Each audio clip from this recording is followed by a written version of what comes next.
Hey everyone, it is Canada Graphs here.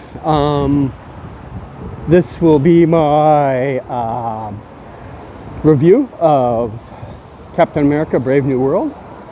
I will try to avoid any spoilers to any degree, but I can't guarantee that I won't at some point say them. But honestly, let's be honest, if you're coming to watch this now, you have probably already seen the movie. Who watches a review before they go to a movie. So yeah, possible spoilers, but I'll try to avoid it. What can I say about this movie that probably hasn't already been said by almost everyone else?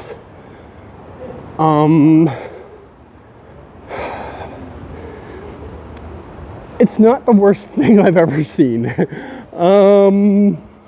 Yeah, I mean, I'm sure you've already seen all the reviews from everyone else. And I'm probably not going to say anything super different from most people. But yeah, it is one of the more underwhelming movies that they have put out.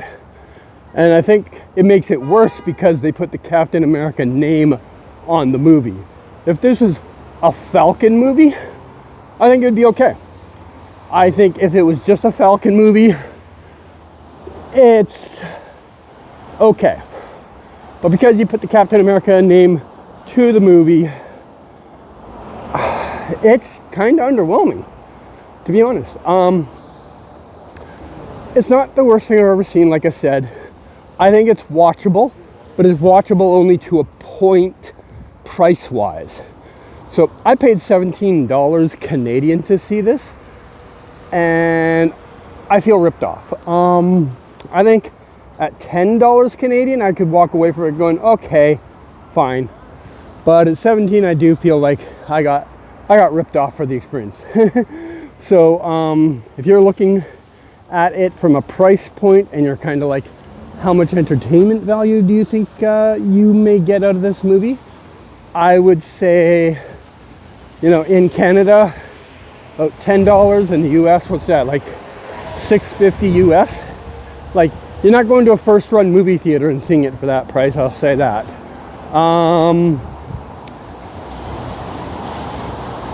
Now, it's not all bad, by the way. It's not a bad movie. I still gave it a 6 out of 10.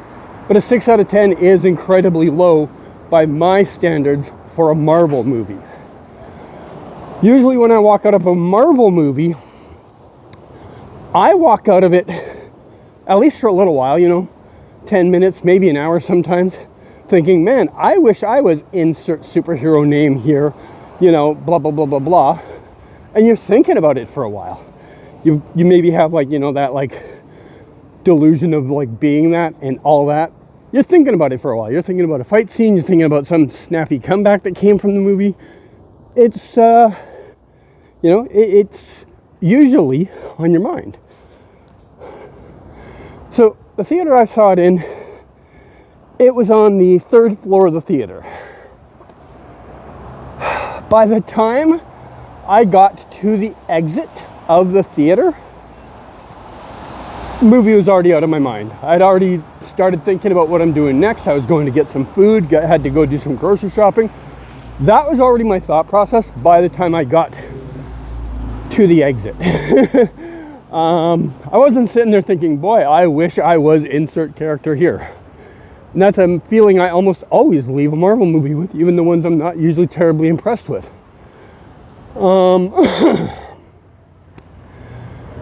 The characters, I think Sam is okay. I mean, the very, very, very, very, very limited time we had with Bucky is okay. I think Harrison Ford as the president is okay, but him as Red Hulk, I didn't care. I didn't, and I'll say this about the theater. It was about 60 to 75% full in my theater. There was no oh my god or ooh or ah moments at any point in the movie. At any point, even when he changes into Red Hulk. It was the most unresponsive experience I've had, and that the theater as a whole I was with had for any of the Marvel franchise. A big down, I will say, on this movie, and I don't know why. The fight scenes were awful. I don't know who the fight coordinator was, but this is possibly the worst I've watched. Like, I could several times on the screen tell that they were missing their shots. Like, they weren't connecting, or they were connecting in a really clunky way. They're bad. It was possibly the worst fight scenes I've watched in any superhero movie or action movie. I think some of the dialogue was okay. Like, I think writing, from that side of the writing, not the overall story writing, but the individual dialogue writing was okay. I think Anthony Mackie carried this movie as far as he could on his back. I think he did a great job as Sam. I still will never really see him as Captain America because he's not a super soldier, and I think that's a big problem. They've put this title on a character that isn't what it is, you know? And I mean, they try to hammer that home so many times in the movie, and I think it makes it worse.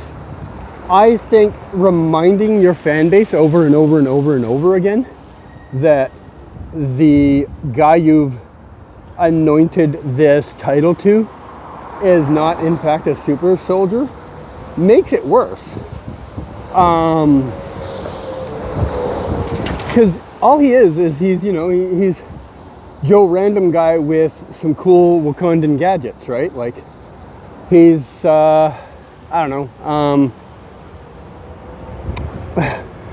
he's like discount Batman or discount Green Arrow. Like, he's an ordinary guy who doesn't have anything special about him. He had to, in the end, talk down the one of the villains, which was Red Hulk. He had to talk him down. He had to give him a pep talk. Arrowverse fans know all about pep talks. They can tell you how frustrating that is, seeing your villain get pep talked down. Because he couldn't beat him. Like, he's an ordinary guy with a really fancy shield, and you know, he can't beat him, you know, face to face. So he had to talk him down, and it made it for a pretty underwhelming conclusion to that character.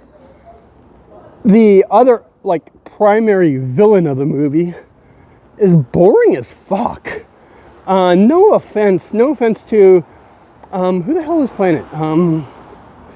I forget the guy's name. It's someone I've met before, but no offense to him. But the writing and all that failed that character. I never at any time saw him as like a mega smart guy, even though that's how he was supposed to play it. He was doing all these calculations, but he kept like getting the calculations wrong because Sam just thinks differently or some shit. I don't know. Yeah, so the villain's pretty weak. Just plain straight up to the fact. I think that's one of the weaker parts of this, and there's some weak parts. Like I said, the fighting is atrocious. Like I said, I gave it a 6 out of 10. My average rating for like a Marvel movie is probably like an 8 to 8.5. Like, I usually leave them thoroughly entertained, and that's what I rate them. I don't rate them on, you know, like cinematic quality. I rate them on entertainment value. And this one didn't. It didn't entertain. It didn't not. Like I said, I still think there is some value in the movie at, like, I don't know, $10 Canadian, $6.50 US, somewhere in that range. But I wouldn't pay full price to see this again. And you probably shouldn't either. I mean, when it comes out on streaming at home, you know, fine, you've already paid for the service. Go ahead, watch it. I don't think it's the worst thing to watch. Like, you'll probably leave the 2 hours and whatever minutes of it forgetting the movie 10 minutes later, but you also won't turn it off 20 minutes in and be like, this is awful. I don't know, maybe you will. I don't know. Like I said, the fight scenes are pretty bad, and I don't know how they'll look on a small screen. Maybe they'll look better on a small screen. To be honest, they probably will. I think the big screen maybe really highlights how bad some of those scenes were, unfortunately. Yeah, so my review for this, yeah, unfortunately I kind of have to give it a fail. But it's not an atrocious fail. It's like a C- or D.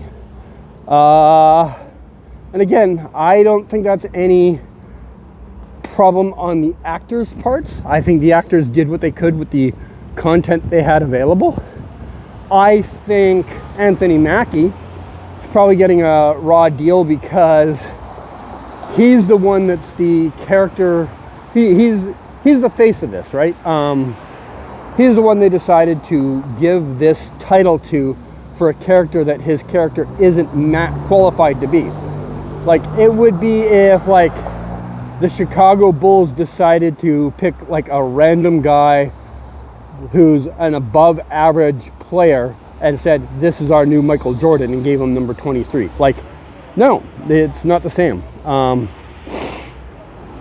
He would have, if Falcon and the Winter Soldier, the TV show, was great. I love that series. I wish they would do more of that. I wish they had done a second season of that instead of this movie, because this movie was not worth the time and effort they put into it. It would have been much better as a season 2 Falcon and Winter Soldier. I just realized I'm probably going to have to edit this into the video because I forgot to talk about this part. I'm also really annoyed with how they threw the Isaiah character under the bus for a few minutes. I get, they need some type of drama and all that stuff, but I think just having a couple of the Secret Service CIA guys be turned in that moment was enough. I think they'd spent so much time building up Isaiah between Falcon and the Winter Soldier and the start of this movie that to just have him snap because of like some secret message for a couple of minutes was bullshit. I didn't like it. I think that was a huge miss on the movie's part. But I get they wanted to create some type of drama, some type of situation, and their writing team wasn't skilled enough to come up with a good reason, so they created a bullshit reason that didn't work. Anyways, I gotta edit this part into the video. I don't have any more comments on it. It is what it is. Yeah, I would say on a slow night when you got nothing better to do, maybe watch it at home, or if you have a second run theater in your city, when it gets to there, maybe you can go watch it there. But I wouldn't pay full price for it. I definitely wouldn't pay any luxury seating prices for it. That's my review for Captain America, Brave New World, the probably one and only Captain America movie you will get with Anthony Mackie in the lead, unfortunately. Have a good one. Bye.